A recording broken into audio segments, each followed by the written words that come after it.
welcome back. So it's been a couple days since presentation aired, and since then there's been a lot of speculation, a lot of dot connecting, and it just overall just a lot of chatter about the series itself. Some of the characters, either new or characters that have been brought back.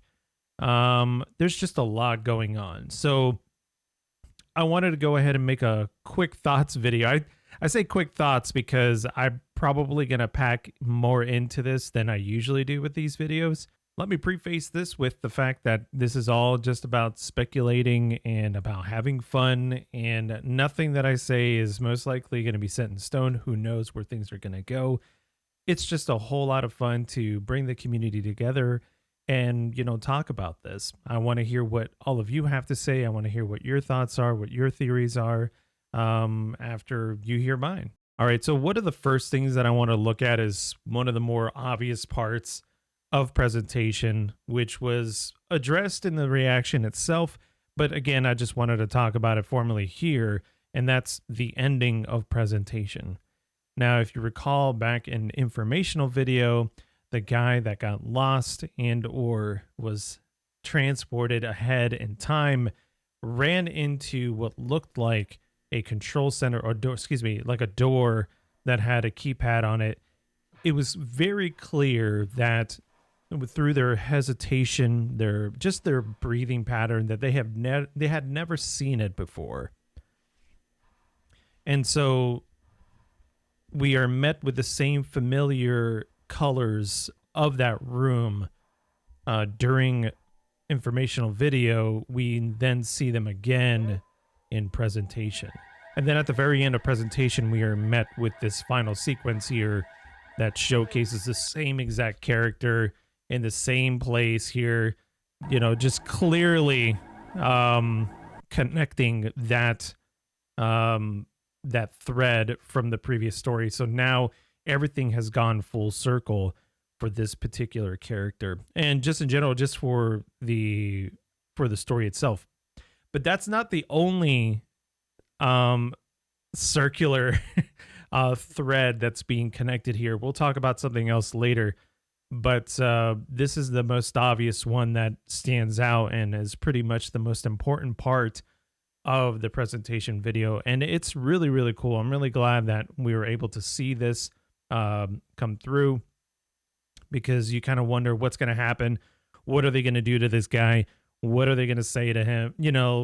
What is he going to say? What is going to happen to this project now that they are in full display? They are showcasing it to the government itself. And when I say that, to kind of really cement the whole government funding portion of the story, we do have James D. Watkins, who was the Secretary of Energy for the United States. This was actually during George H.W. Bush's administration. James D. Watkins held the office of Secretary of Energy from 1989 through 1993, which places them directly into the same time frame that all this stuff is happening with Async.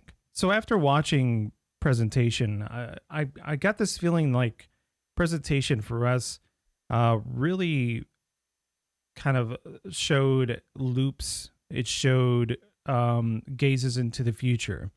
And I say this because I feel like there's other parts of presentation, specifically things like this right here. So concept 4 is very similar to an update that Kane Pixels made a while back on their community tab. And if you recall, we talked about it in another video, but this picture that was in the community tab was warped. It looked like something was going on. Something was distorted.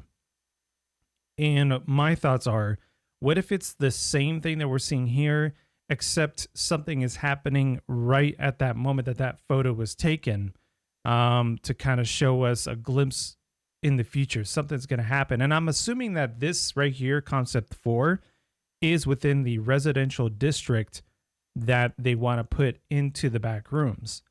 So are we are we seeing a glimpse of a catastrophic failure of stability? Who knows? That's, time will tell at this point. So talking about that actually brings me to my next um, examples that I wanted to talk about. So talking about that actually brings me to my next thing that I wanted to touch on, which was the connection between presentation and found footage. While it may not be a very obvious and precise connection, I believe that there is. Now, during presentation, there was this part that showed somebody walking in front of what seemed to be a kind of a warehouse shipping receiving part of the A-Space project. And remember in the beginning of presentation, they talked about making the threshold much bigger so that they could go ahead and take in more things, not just people walking through, but we have entire, freight trucks going in, and then possibly expanding to having industrial, commercial, as well as residential districts.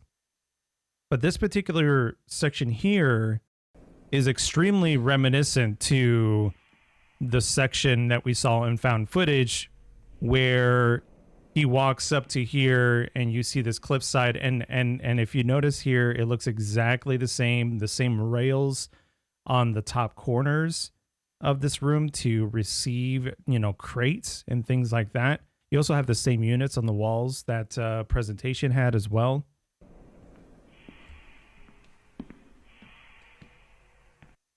And if we want to kind of think about this further, you kind of wonder what happened. This isn't real. You kind of wonder what exactly happened here. We're not seeing any movement. We're not seeing anybody else. It's just them. We are hearing things. So I don't know if something's happening currently. All I know is that there is a sense of abandonment. And that is another factor that I wanted to talk about, because what if the person that, no-clipped during found footage, what if they are seeing the outcome, the end result of Async's project? We are seeing a lot of empty areas. We are seeing a lot of abandoned spots here. There's that hallway with the dumpster. That whole section there, just, it didn't seem like anybody was using it. So could Async's future be that with the whole time travel concept, or with the instability, there is an abandonment of the project? Or does something terrible happen?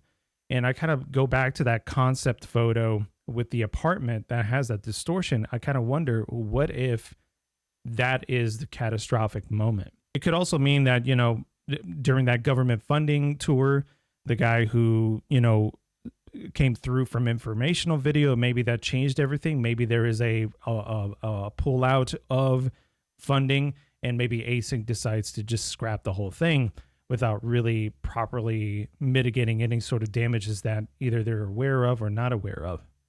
Another section that I want to talk about during found footage is whenever he looks through this window, you kind of see like this apartment housing section here. Maybe this is a glimpse within the residential district that they talked about. But also, here's another thing that I also am thinking about, is with things being in the back rooms and not really knowing exactly how things are affected during that time that it stays there. I wonder if some of the things that we're seeing is a mimicry of what Async was creating. And this is just the end result of that, being mimicked within the back rooms. And this goes to the warehouse section, which, when you look at it, you're kind of like, why is there so many shipping areas that span across this gigantic gap? There's no way to get over there. It doesn't make sense. So, we're either seeing something that was abandoned, or we are seeing something that is mimicked by the back rooms. There's so many things there's so many things that could happen. But I believe what we're seeing here is a connection to the residential district. whether or not this is actually a segment of it or the Backrooms, making some sort of mimicry of it. That remains to be seen. When we were talking about the dumpster in this hallway here, it's giving me that vibe that things were abandoned really quickly. Or it could mean that a portion of Async itself from that place, either clipped in or something. Like who knows what's happened at this point? All I know is found footage guy is stepping into a place that seems abandoned.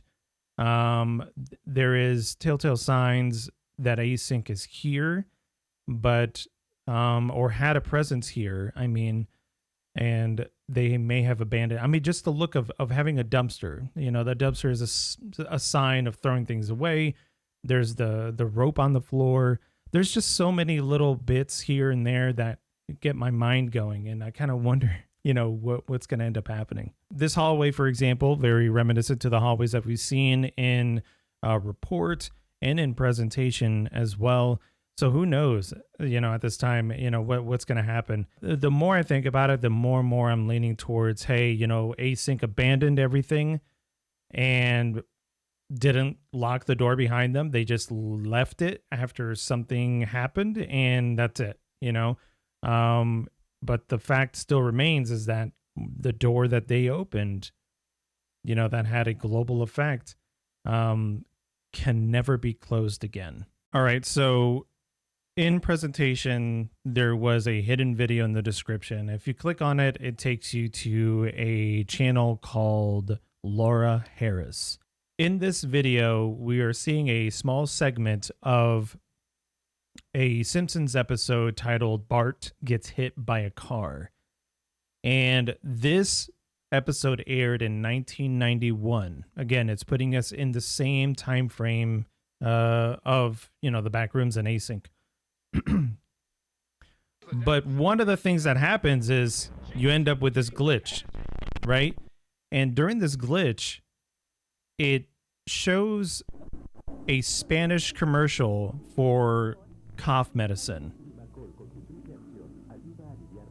And I went ahead and tried to research a little bit as to when this ad aired.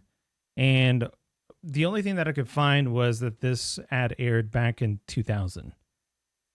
So what if what we're seeing is Laura Harris's recording of this episode, right, on VHS, that during the opening of the threshold or something like that, there is a moment where things kind of shift, and within this tape, you have something from the year 2000 get injected into this video.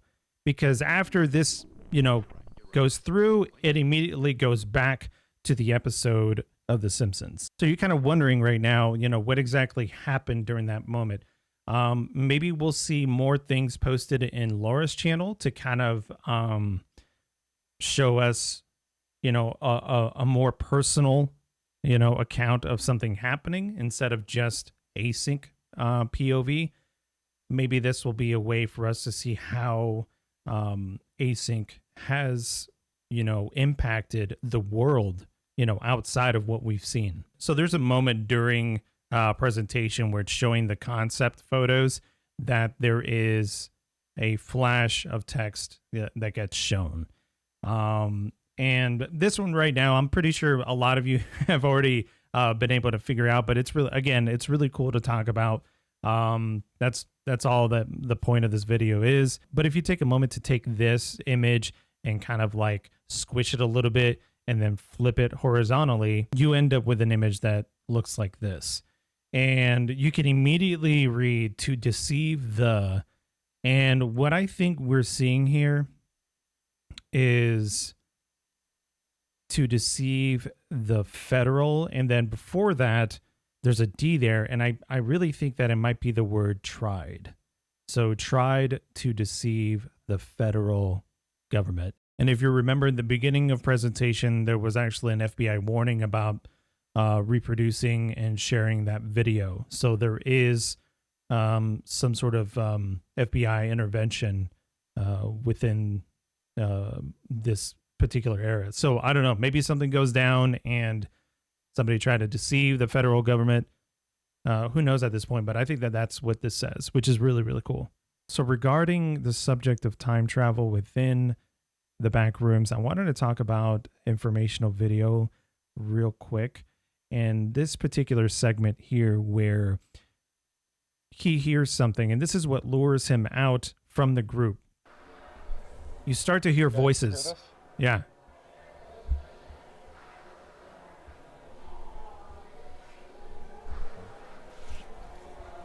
And if you listen, it starts to get louder as he gets closer to the source, but you know, the definition and the quality of it goes up, and you can kind of tell like maybe this is a setting in a party, a restaurant, a mall, or something like that.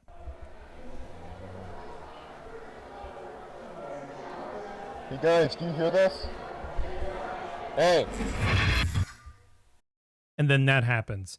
So I wonder if when he stepped into this area that was kind of giving him a glimpse, an audio cue of the future, he was then able to kind of step forward in time.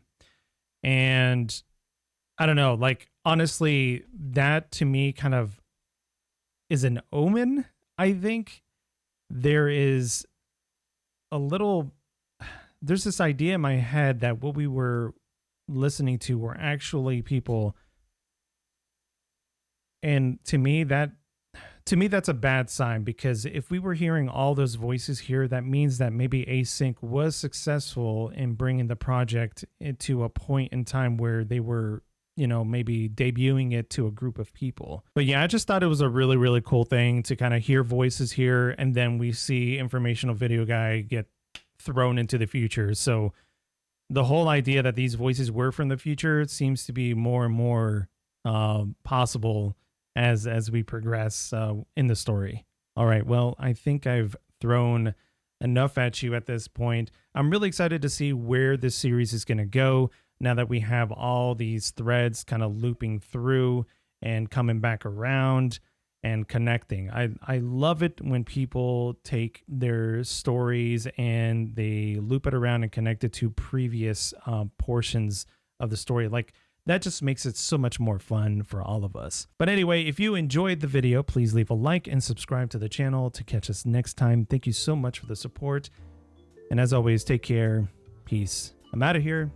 Bye-bye.